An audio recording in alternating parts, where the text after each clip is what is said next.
Hello दोस्तों, मैं नीतू साहू आप सभी का आप सबके अपने यूट्यूब चैनल सीटेट अड्डा पर स्वागत करती हूँ।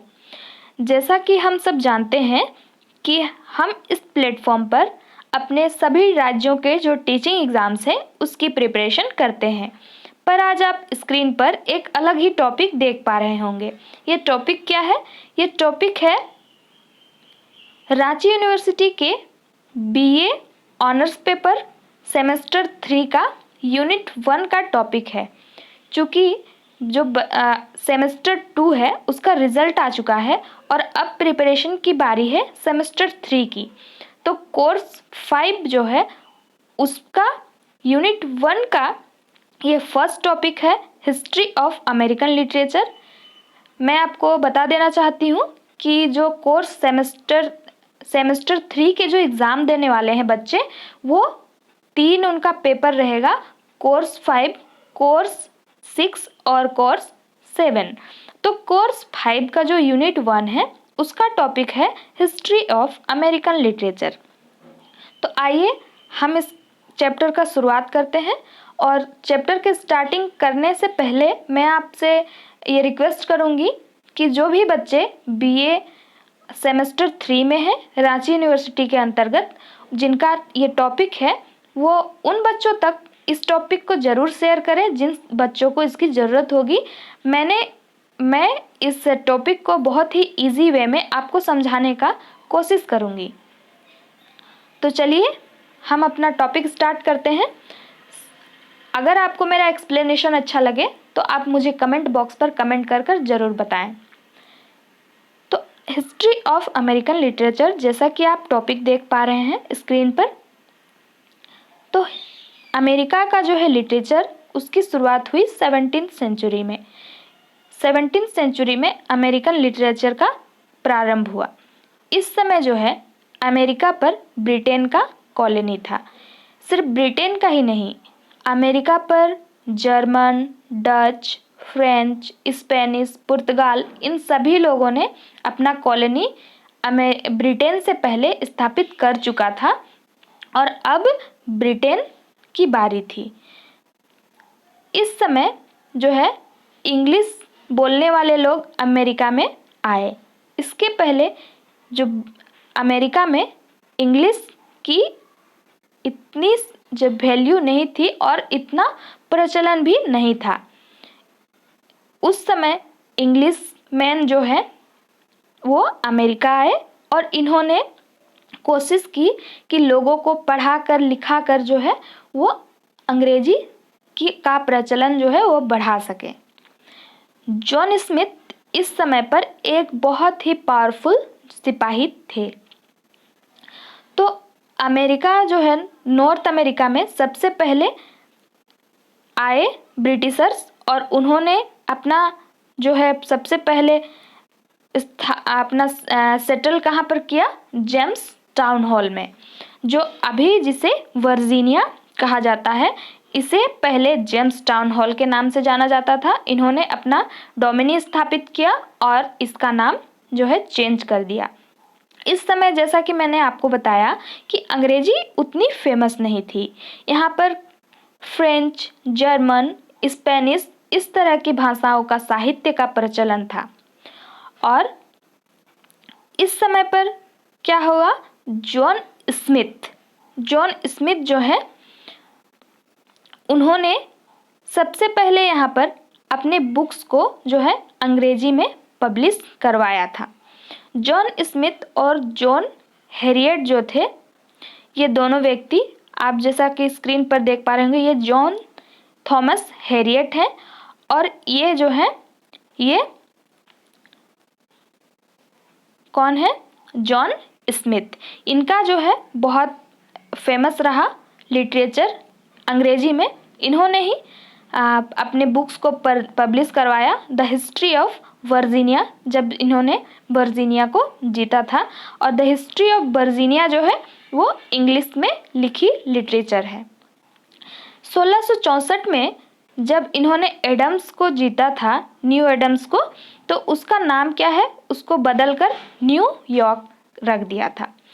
और उन वहाँ के एडमिनिस्ट्रेटिव जो लैंग्वेज थी डच, उसको भी बदल कर इन्होंने इंग्लिश में बदल दिया था। तो आप देख रहे होंगे कि किस तरह से अमेरिका में जो है ब्रिटिशर्स आए और अपना जो है कॉलोनी स्थापित करने के साथ ही साथ अपने लैंग्वेज को किस तरह से स्प्रेड करना चाहते थे। पहले तो इन्होंने लिटरेचर लिखा और अब लोगों को पढ़ाना स्टार्ट किया, और फिर क्या किया, जो एडमिनिस्ट्रेटिव लैंग्वेज है उसको भी चेंज करना स्टार्ट कर दिया, जैसा कि इन्होंने क्या किया था, भारत में भी किया था। आप इसको इंडिया के साथ भी जोड़कर देख सकते हैं।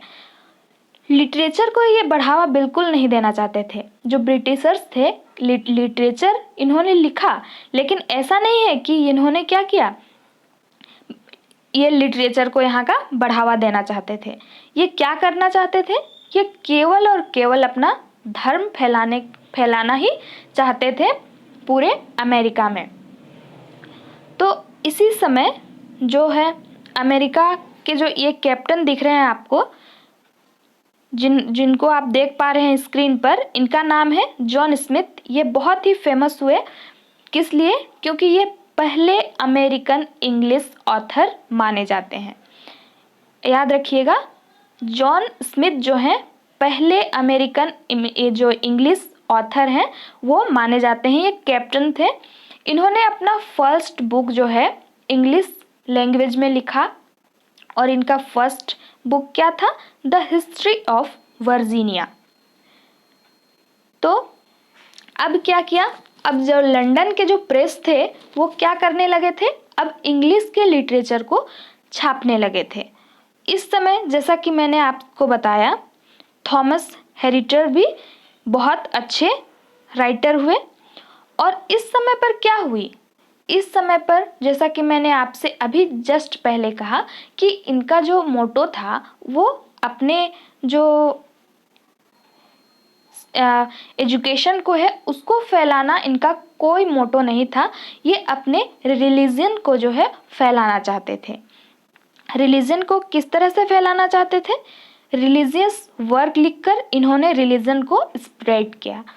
The history of New England, a model of Christian charity, the New England canon, the day of doom, इस तरह के तमाम साहित्य या लिटरेचर लिखे गए। तो इस तरह के लिटरेचर अगर लिखे गए तो इसके पीछे का मोटो क्या था, बस रिलीजियन को फैलाना। सबसे पहले रिलीजियस वर्क ही लिखे गए थे इंग्लिश में। और इसी के साथ ही साथ अमेरिका में बहुत सारे जो है राइटर भी हुए। अगर राइटर होंगे तभी लिटरेचर आएगा। तो अमेरिकन लिटरेचर में जो है कौन सारे राइटर हुए, कॉटन मार्टर, जोनाथन एडवर्ड। ये जोनाथन एडवर्ड जो है बहुत ही फेमस राइटर हुए। कॉटन मार्टर का भी जो है बहुत ही फेमस अपना एरिया रहा लिटरेचर में। जॉर्ज वाइटफील्ड, थॉमस हुकर, इन सभी ने अपने वर्क से जो है अमेरिका में रिलीजियस को बहुत स्प्रेड किया। थॉमस शेफर्ड, जॉन वाइज, इन लोगों ने भी अपने वर्क्स के थ्रू लोगों तक क्रिश्चियनिटी का बीज दिमाग में लोगों के डाला। आप देख पा रहे होंगे जो विलियम बर्ड हैं, विलियम बर्ड ने किन सारी चीज़ों को लिखा, इन्होंने कुछ अलग तरह की चीज़ों को लिखा। विलियम बर्ड जो थे उन्होंने क्या किया, अमेरिका में के जो नेटिव अमेरिकन्स थे और जो ब्रिटिशियर्स थे उनके बीच डिफ्रेंशिएशन को अपने लिटरेचर में डाला। इसी तरह से अब क्या हो रहा था, अब अमेरिका के लोग थोड़ा जागरूक हो रहे थे और वो क्या कर रहे थे, रेवोल्यूशन का टाइम अब आ चुका था। क्यों रेवोल्यूशन हुआ अमेरिका में, क्योंकि इन्हें अपना जो है पार्लियामेंट में रिप्रेजेंटेटिव नहीं मिल रहा था। कहीं हद तक इंडिया का भी यही सिचुएशन था। जब हमने क्रांति का प्रारंभ किया, हमें जो है वो रिप्रेजेंटेटिव नहीं देते थे, पार्लियामेंट में इनका रिप्रेजेंटेटिव नहीं था अमेरिका में। तो क्या हुआ, तब इन्होंने बोला कि आप मुझे रिप्रेजेंटेटिव दो, हम आपकी जो है कॉलोनी को स्वीकार करते हैं। पर ये उनको वैल्यू नहीं दे रहे थे, ब्रिटिशर्स जो है अमेरिकन को वैल्यू नहीं दे रहे थे और इन पर टैक्स भी लगा रहे थे। तो अमेरिकन्स ने कहा कि हम टैक्स देंगे पर पार्लियामेंट में जो है हमें प्लेस दीजिए, पर जो ब्रिटिशर्स हैं उन लोगों ने इनकी बात नहीं सुनी और इसी तरह से रिवॉल्ट हो गया, यानी रिवॉल्यूशन की शुरुआत हुई। तो जो लिटरेचर था वो साउथ अमेरिका में भी ग्रो कर रहा था इसी समय। तो अमेरिका में जो है वो अब किस तरह के साहित्य लिखे जाएंगे? अब लिखे जाएंगे पॉलिटिकल के रिलेटेड जो है लिटरेचर। तो अब क्या हुआ, पॉलिटिक्स से मिलते जुलते लिटरेचर लिखे गए। इसी समय बेंजामिन फ्रैंकलिन आए, जो जिनका एक बहुत ही पॉपुलर फिगर थे बेंजामिन फ्रैंकलिन। इस समय पर आपने बेंजामिन फ्रैंकलिन का नाम सुना होगा। इन्होंने बहुत सारे पॉलिटिकल जो है वो पॉलिटिकल राइटर थे, ये पॉलिटिकल के जागरण के लिए, पॉलिटिक्स के लिए इन्होंने बहुत सारे अपने वर्क्स लिखे। इसी तरह Thomas Penny, John Jefferson, Francis Hopkins, Philip Morin, इन सभी लोगों ने पॉलिटिक्स पर लिखना शुरू किया। अब पॉलिटिक्स में जब इनलाइटमेंट आया तो 18th सेंचुरी क्या है, द एज ऑफ एनलाइटमेंट के नाम से जाना जाता है हर जगह पर। इस समय क्या हुआ, सोशल, साइंटिफिक, इकोनॉमिक, फिलोसॉफिकल बहुत सारे चेंजेस जो हैं वो आना स्टार्ट हुआ। कहाँ पर, अमेरिका में। इसी के साथ जो है अमेरिका का जो पॉपुलेशन है कॉलोनी का, वो भी धीरे धीरे ग्रो कर रहा था, बहुत तेज़ी से ग्रो कर रहा था। तो जैसा कि मैंने आपको बताया कि बेंजामिन फ्रैंकलिन जो है इस समय पर बहुत ही पॉपुलर फिगर रहे और अब धीरे धीरे जो अमेरिका जो है वो इंडिपेंडेंट की तरफ बढ़ा और इंडिपेंडेंट हो गया। अब क्या हुआ, थॉमस जेफरसन का नाम इस समय पर बहुत ज़्यादा फेमस हुआ। क्यों? क्योंकि उन्होंने जो है United state declaration of independence का क्रिएशन किया। यह इनकी क्रिएटिविटी है। इस समय बहुत सारे पॉलिटिकल जो है राइटिंग लिखी जा रही थी, पर नॉवेल जो है अभी तक लिखी नहीं गई थी।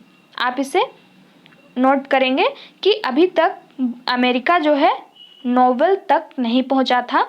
जो थॉमस जेफरसन है जो है उन्होंने क्या लिखा, United state of declaration of independent, इन्होंने अपनी रचना लिखी अमेरिका के इंडिपेंडेंट के बाद। अब जो है अब क्या होगा, लेट 18th और अर्ली 19th सेंचुरी में फर्स्ट टाइम अमेरिका में जो है नॉवेल पब्लिश हुई। नॉवेल का टाइम आ गया अमेरिका में, यानी कि 18वीं शताब्दी के लास्ट और 19वीं शताब्दी के प्रारंभ में। अब क्या हुआ, अब बहुत सारे राइटर जो हुए उन्होंने नॉवेल्स को लिखना पसंद किया। इन सारे राइटर्स में हम देखेंगे जो विलियम हिल ब्राउन थे, उन्होंने अपनी जो है क्रिएशन है द पावर ऑफ सिंपैथी, बहुत ज़्यादा फेमस हुई इनकी ये book. The power of sympathy को बहुत ज़्यादा लोगों ने पसंद किया। इसी तरह एडवेंचर ऑफ एलिटोनियो भी बहुत फेमस हुई। इसी समय महिला जो राइटर थी उन लोगों ने भी अपने राइटिंग को लिखा, अपने नॉवेल्स को लिखा। इस समय एक बहुत फेमस महिला राइटर हुई सुजेना रॉशन, जिन्होंने अपना जो है राइटिंग लिखा, जैसे कि आप स्क्रीन पर उसका फ्रंट पेज देख पा रहे होंगे, शर्लोट टेम्पल। इन्होंने ये बहुत फेमस वर्क हुआ इनका। और साथ ही साथ जो और एक फेमस राइटर हुई वो है हेना वेबस्टर फोस्टर। उन्होंने द कोकेट जो है वो अपनी बुक लिखी। इन लोगों ने इंग्लिश लिटरेचर को पूरे अमेरिका में स्प्रेड कर दिया, पूरे अमेरिका में फैला दिया। इसके अलावा जो और राइटर्स हुए, बहुत फेमस राइटर हुए, उन राइटर्स में चार्ल्स ब्रॉकडेन ब्राउन, जो ये आप स्क्रीन पर देख पा रहे होंगे, ये बहुत सारे इन्होंने सिर्फ गोथिक नॉवेल्स ही लिखते थे ये, और इन्होंने गोथिक नॉवेल्स ही लिखे। इसके अलावे बहुत सारे और भी राइटर हुए, जैसे कि वाशिंगटन इरविन। ये भी राइटर, इन्होंने भी राइटिंग के क्षेत्र में बहुत ही बड़े बड़े काम किए अमेरिकन लिटरेचर में। ह्यूज हेनरी इसी तरह से और एक राइटर हुए जिन्होंने नॉवेल्स को अमेरिका में पूरी तरह से फैला दिया। तो आज के लिए बस इतना ही। आपको मेरा वीडियो कैसा लगा आप मेरे कमेंट बॉक्स पर कमेंट कर कर ज़रूर बताएं। और अगर आप मेरी और वीडियोस चाहते हैं लिटरेचर पर, यानी कि सेमेस्टर 3 का जो एग्ज़ाम होने वाला है उस पर, तो आप मुझे कमेंट करें, मैं आपको और वीडियोस बनाकर देती रहूँगी। आज के लिए बस इतना ही। लॉकडाउन पीरियड में सभी घर पर रहें, सुरक्षित रहें, अपना ध्यान रखें और पढ़ते ज़रूर रहें। धन्यवाद।